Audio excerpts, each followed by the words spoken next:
आज की इस वीडियो में मैं आपको सिखाने वाला हूं हम अपने घर से ही अपने मोबाइल फ़ोन से ऑनलाइन बाइक का इंश्योरेंस कैसे करेंगे। इसके साथ साथ अगर आप अपनी बाइक का इंश्योरेंस ऑनलाइन करते हैं तो ऐसे में आपको 15 से लेकर 20% तक का डिस्काउंट देखने को मिलता है। वहीं अगर आप किसी इंश्योरेंस कराने वाली कंपनी के ऑफिस में जाकर इंश्योरेंस कराते हैं तो 15 से लेकर 20% महंगा पड़ता है। इसकी सबसे बड़ी वजह है क्योंकि ऑफिस में उनके कर्मचारी काम कर रहे हैं जो कि आपकी सर्विस वो खुद करके देते हैं, आपको वहां पर जाना होता है, वो लोग आपको जो है आपका इंश्योरेंस कराकर भेजते हैं। तो ऐसे में उनका जो भी खर्चा होता है वो भी आपकी पॉलिसी से ही निकाला जाता है। अगर आप आज की इस वीडियो को पूरा देख लेते हैं तो आप समझ जाएंगे 5 मिनट के अंदर, ठीक है, आप जो है अपनी बाइक के इंश्योरेंस को ऑनलाइन कैसे करेंगे। आप यहां पर फर्स्ट पार्टी इंश्योरेंस भी कर सकते हैं, थर्ड पार्टी इंश्योरेंस भी कर सकते हैं, दोनों ऑप्शन आपको देखने को मिलते हैं। उससे पहले आपकी जानकारी के लिए बता दूं, फर्स्ट पार्टी का मतलब होता है वो व्यक्ति जो इंश्योरेंस करा रहा है यानी कि बाइक का ओनर, सेकंड पार्टी होती है इंश्योरेंस करने वाली कंपनी, और थर्ड पार्टी होती है पब्लिक, यानी कि हमें नहीं पता कि हम इंश्योरेंस कर रहे हैं, इन फ्यूचर कोई किसी के साथ एक्सीडेंट वगैरह हो गया तो वो व्यक्ति थर्ड पार्टी कहलाता है। तो अब आप समझ गए होंगे, इंश्योरेंस करने के लिए हम एको वेबसाइट का यूज करेंगे। एको कंपनी ऑनलाइन इंश्योरेंस प्रोवाइड कराती है जो कि आपको 15 से लेकर 20% के डिस्काउंट पर मिलता है, और एको वेबसाइट का डायरेक्ट लिंक आपको इसी वीडियो के डिस्क्रिप्शन में मिल जाएगा। अब यहां पर आपसे पूछा जाता है gate special discount on your bike. यहां पर आप देख रहे हो डिस्काउंट के साथ यहां पर आप अपनी बाइक का इंश्योरेंस कर सकते हैं, और यहां पर कम से कम जो आपका इंश्योरेंस है वो 555 रुपए से शुरू होता है। अब हमारी बाइक का इंश्योरेंस कितने का होगा जानने के लिए सबसे पहले यहां पर अपनी बाइक का नंबर डालेंगे, उसके बाद व्यू प्राइस पर क्लिक करेंगे। अब उसके बाद यहां पर हमें देखने को मिलती है हमारी बाइक, हमारा जो बाइक का नंबर होता है उससे हमारी पूरी डिटेल आ जाती है। तो यहां पर देखने को मिलेगा हमारी जो बाइक है उसका मॉडल 2013 है। अब यहां पर नीचे आपको देखने को मिलेगा एक एडिट वाला ऑप्शन, यहां पर क्लिक करके आप अपनी बाइक को एडिट भी कर सकते हैं, यानी कि अगर आपको लगता है कि सही डिटेल नहीं है तो आप सही भी डाल सकते हैं। मैं एडिट पर क्लिक करूंगा। अब उसके बाद हमारे सामने ये वाला इंटरफेस आता है। अब यहां पर आप अपनी बाइक को सर्च कर सकते हैं, यहां पर क्लिक करके आपका जो भी बाइक है, ठीक है, यहां पर सेलेक्ट कर लेंगे, जो भी मॉडल है 2013, 2014, 2015 यहां पर आप डाल देंगे। और उसके बाद दोस्तों आपको यहां पर एक ऑप्शन देखने को मिलेगा, इस पर क्लिक करेंगे, और क्लिक करने के बाद यहां पर आपके सामने 3 ऑप्शन आते हैं। पहला जो ऑप्शन है उसमें बताया जाता है कि आपकी जो बाइक है उसकी जो पॉलिसी है, यानी कि पहले आपने इंश्योरेंस कराया है, अगर वो एक्सपायर नहीं हुई है तो यहां पर आपको नोट एक्सपायर देखने को मिलेगा। अगर एक्सपायर हुए 90 दिन हुए हैं, 3 महीने, तो यहां पर देखने को मिलेगा। और आपकी बाइक की जो पॉलिसी है इंश्योरेंस पॉलिसी, अगर वो 3 महीने से ज्यादा समय हो चुका है एक्सपायर हुए तो यहां पर आपको देखने को मिलेगा। ठीक है, ये बाय डिफॉल्ट हमें देखने को मिल जाता है। अब उसके बाद यहां पर देखने को मिलेगा व्यू प्लान, इस पर क्लिक करेंगे, और जैसे ही क्लिक करेंगे दोस्तों यहां पर आपको देखने को मिलता है हमारी जो बाइक है, ठीक है, मॉडल के हिसाब से, जैसे कि हमारा जो मॉडल है 2013 है, उसके हिसाब से हमारी बाइक की जो इंश्योर्ड वैल्यू है, यानी कि इंश्योरेंस देने वाली कंपनी जो वैल्यू लगा रही है जितने रुपए तक का, ठीक है, वो क्लेम देगी आपको, वो यहां पर देखने को मिलेगा, यानी कि 19,217 रुपए मेरे केस में, मेरी बाइक का मॉडल जो है 2013 है, तो इतनी वैल्यू मिल जाएगी।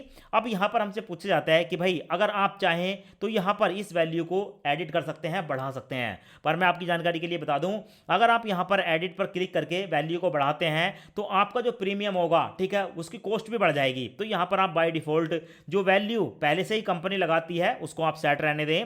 अब नीचे आपको एक ऑप्शन देखने को मिलता है कि यहां पर आप जो प्लान खरीद रहे हैं वो 1 साल के लिए करा रहे हैं, 2 साल के लिए या 3 साल के लिए। देखो अगर आप 1 साल का लेते हैं तो आपको ज्यादा डिस्काउंट नहीं मिलेगा, ठीक है, अगर आप 2 साल या 3 साल का लेते हैं तो यहां पर आपको एक्स्ट्रा, ठीक है, डिस्काउंट मिल जाता है। नीचे आपको देखने को मिलेगा यहां पर हमारे सामने 2 प्लान आते हैं। पहला जो प्लान होता है वो होता है कंप्रेहेंसिव प्लान। अब ये क्या होता है, ये होता है फर्स्ट पार्टी प्लान, और दूसरा देखने को मिलेगा थर्ड पार्टी प्लान। अब दोनों में अंतर क्या होता है इसको भी जान लेते हैं। सो यहां पर आपको एक ऑप्शन देखने को मिलेगा व्यू मोर, इस पर मैं क्लिक करूंगा। अब क्लिक करने के बाद हमारे सामने ये वाला इंटरफेस आता है। अब यहां पर हमें देखने को मिलता है अगर हम फर्स्ट पार्टी प्लान लेते हैं तो ऐसी कंडीशन में यहां पर हमें एक्सीडेंटल कवर मिलेगा, ठीक है, हमारी गाड़ी का और सामने वाली की गाड़ी का, यानी कि फर्स्ट पार्टी प्लान जो होता है कंपनसेसिव प्लान, इसमें यह होता है कि देखो जो फर्स्ट पार्टी होती है वो तो होती है कंपनी, यानी कि जो इंश्योरेंस प्रोवाइड कराती है। सेकंड पार्टी वो व्यक्ति होता है जो अपनी गाड़ी का इंश्योरेंस कर रहा है, और थर्ड पार्टी उसे कहा जाता है कि इन फ्यूचर अगर एक्सीडेंट होता है जिस गाड़ी से,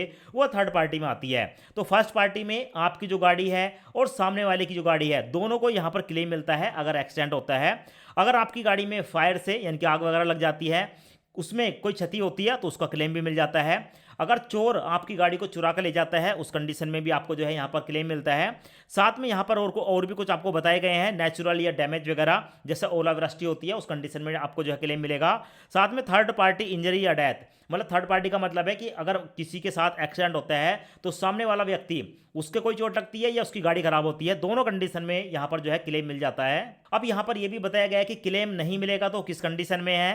पहला है नॉन एक्सीडेंटल डैमेज, मान लो आपकी गाड़ी खड़ी है, खड़े खड़े टायर फट गया, इंजन फट गया, ट्यूब फट गई, ऐसी कंडीशन में कोई क्लेम नहीं मिलता है। और दूसरा बताया गया है कि अगर आप यहाँ पर शराब वगैरह पीकर गाड़ी को चलाते हैं, एक्सीडेंट हो जाता है, तो ऐसी कंडीशन में भी कोई क्लेम नहीं मिलता है। तो ये हमारा फर्स्ट पार्टी का हो गया। अब यहाँ पर हम देख लेते हैं थर्ड पार्टी का प्लान। तो यहाँ पर व्यू मोर पर क्लिक करूंगा। अब थर्ड पार्टी अगर हम प्लान लेते हैं तो बताया है कि थर्ड पार्टी की इंजरी और डेथ, यानी कि हमारा कुछ नहीं होगा, सामने वाली व्यक्ति यानी फ्यूचर अगर किसी के साथ एक्सीडेंट होता है तो उसकी डेथ होती है या उसकी गाड़ी खराब होती है, इंजरी होती है, उसको क्लेम मिलेगा सामने वाले को। और थर्ड पार्टी प्रॉपर्टी, मतलब वही है, प्रॉपर्टी में उसकी गाड़ी आ गई कि मान लो अगर आपकी जो बाइक है, ठीक है, वो डैमेज होती है तो उसमें कुछ भी क्लेम नहीं मिलेगा। मतलब हम करवा रहे हैं थर्ड पार्टी अपना इंश्योरेंस, तो हमारी गाड़ी का कोई यहाँ पर क्लेम नहीं है। और साथ में इनलीगल एक्टिविटी या ड्राइविंग, अगर हम दारू वगैरह पीकर गाड़ी चला रहे हैं, कहीं ठोक देते हैं, तो भी हमें यहाँ पर कोई क्लेम नहीं मिलेगा। अब यहाँ पर हम देख लेते हैं, यहाँ पर अगर हम फर्स्ट पार्टी, ठीक है, यहाँ पर इंश्योरेंस करते हैं तो 944 रुपये का होगा, और थर्ड पार्टी करते हैं तो 714 रुपये का होगा, यहाँ पर आपको देखने को मिलेगा। पर दोस्तों ज़्यादा अंतर नहीं है, देखो 714 944 ज़्यादा कुछ अंतर निकल कर आता नहीं है, 100-150 रुपये का या 200 रुपये का अंतर आता है। तो ऐसी कंडीशन में आप ये मानकर चलें कि थर्ड पार्टी इंश्योरेंस करने में कोई बेनिफिट नहीं होता है। अगर आपको लगता है कि आपकी गाड़ी घर में रहती है, कभी कभार आप निकालते हो, तो ऐसी कंडीशन में आप थर्ड पार्टी करा सकते हो। पर अगर बहुत ज़्यादा यूज करते हो आप अपनी गाड़ी का, तो आपको फर्स्ट पार्टी ही यहाँ पर जो है इंश्योरेंस कराना चाहिए। सो यहाँ पर मैं फर्स्ट पार्टी इंश्योरेंस को सिलेक्ट करूंगा। उसके बाद आप देख सकते हैं 944 रुपये हमारी कॉस्ट है, ठीक है, 1 साल की, मैंने 1 साल सिलेक्ट किया है, और इसमें 18% जीएसटी लगेगा। अब इस इंश्योरेंस को करने के लिए कंटिन्यू पर क्लिक करूंगा। अब उसके बाद हमारे सामने ये वाला इंटरफेस आता है। यहाँ पर हमसे बताया जाता है कि आप चाहो तो यहाँ पर 350 रुपये का पर्सनल एक्सीडेंटल कवर ले सकते हो, राइडर कवर ले सकते हो, और कुछ भी बताया जाता है। दोस्तों ये जो है ना, जो इंश्योरेंस कंपनी होती हैं, ये एडिशनल अपनी कॉस्ट को बढ़ाने के लिए, अपने बेनिफिट के लिए कुछ और भी यहाँ पर हमें बताते हैं। पर आपको यहाँ पर किसी को भी ऐड करने की जरूरत नहीं है, सिंपल यहाँ पर कंटिन्यू पर क्लिक करेंगे। अब उसके बाद हमारे सामने ब्रेकअप आता है। यहाँ पर आप देख सकते हैं हमारा जो प्लान है वो 714 रुपये जो है थर्ड पार्टी है, और 230 रुपये यहाँ पर जो है ओन डैमेज ओडी ऐड हो चुका है, यानी कि फर्स्ट पार्टी हो चुका है। थर्ड पार्टी तो चलता ही है, उसमें फर्स्ट पार्टी 230 रुपये का ऐड और हो चुका है। टोटल मिलाकर हमारी कॉस्ट 944 है, यहाँ पर देखने को मिलेगा। मैं ओके पर क्लिक करूंगा। अब उसके बाद हमारे सामने आता है जस्ट फ्यू मोर डिटेल। अभी हमें कुछ और डिटेल देनी है, जैसे कि यहाँ पर अपना फुल नेम बताएंगे, अपनी एक ईमेल आईडी डालेंगे, अपना मोबाइल नंबर डालेंगे, जहाँ पर आप रहते हैं वहाँ का पिन कोड डालेंगे, और अगर आपके पास जीएसटी नंबर है तो यहाँ पर आप डाल सकते हैं, वरना इसको छोड़ सकते हैं, ऑप्शनल है। और यहाँ पर कंटिन्यू पर क्लिक करेंगे। अब उसके बाद हमारे सामने ये वाला इंटरफेस आता है। यहाँ पर हमारा मोबाइल नंबर देखने को मिलता है। अब यहाँ पर वेरीफाई पर क्लिक करेंगे। अब हमारे मोबाइल नंबर पर एक ओटीपी आएगा।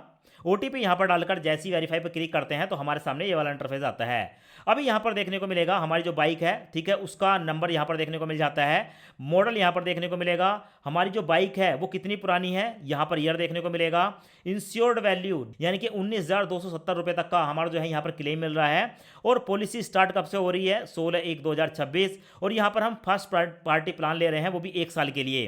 तो यहाँ पर आपको, ठीक है, बाइक ओनर की डिटेल देखने को मिलती है, नाम देखने को मिलेगा, जीमेल आईडी और फ़ोन नंबर देखने को मिलेगा।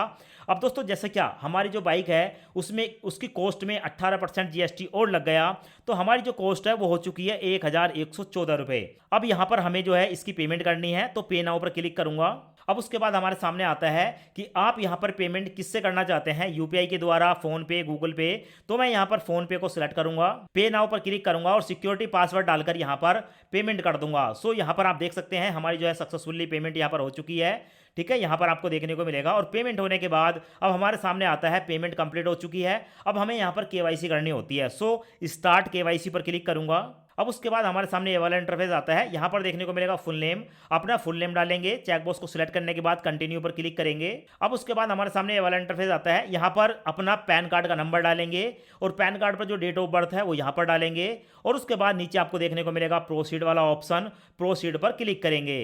अब यहाँ पर देखने को मिलेगा केवाईसी वेरिफिकेशन सक्सेसफुली हो चुका है। कंटिन्यू पर क्लिक करेंगे और कंटिन्यू पर क्लिक करने के बाद हमारे सामने आता है कि भाई यहाँ पर हमने पेमेंट कर दी, केवाईसी होगी और पॉलिसी जो है वो भी इशू हो चुकी है। और 2 से लेकर 3 मिनट के अंदर, ठीक है, ये जो बॉन्ड है जो यहाँ पर हमने इंश्योरेंस करा है उसके जो डॉक्यूमेंट है हमारे व्हाट्सअप नंबर पर पहुँच जाते हैं। यहाँ पर आपको देखने को मिल जाएगा।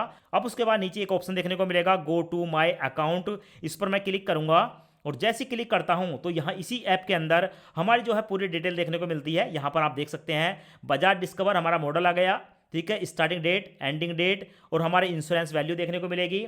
अब यहाँ से डॉक्यूमेंट को डाउनलोड करने के लिए डाउनलोड पर क्लिक करके आप यहाँ पर अपने जो डॉक्यूमेंट है इंश्योरेंस के उसको डाउनलोड कर सकते हैं, या आप सीधे, ठीक है, जा सकते हैं अपने व्हाट्सअप पर और व्हाट्सअप पर भी आपको जो है पॉलिसी देखने को मिल जाती है। मैं व्हाट्सअप पर क्लिक करूंगा तो यहाँ पर आप देख सकते हैं व्हाट्सअप पर भी जो है हमारी PDF फाइल देखने को मिल जाती है।